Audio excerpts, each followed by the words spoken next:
ចាប់តាំងពីស្គាល់គេអូនចាប់ដើមផ្លែកខ្លាំងណាស់មិនចាំបាច់មកប្រាប់ឲ្យដឹងច្បាស់ថាអូនមានគេអូនមិនដែលយល់ពីចិត្ត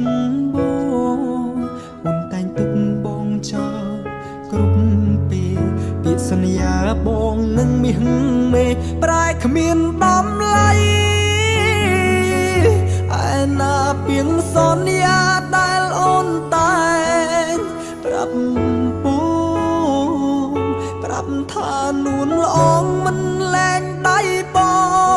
ងទៅណាហេតុអ្វីពេលនេះរូបអូនប្រែចិត្តទុកឲ្យបងនៅឯកាឈឺប៉ុណ្ណា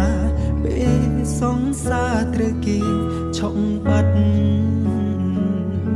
ឯណាពីងសន្យាដែលអូនតែ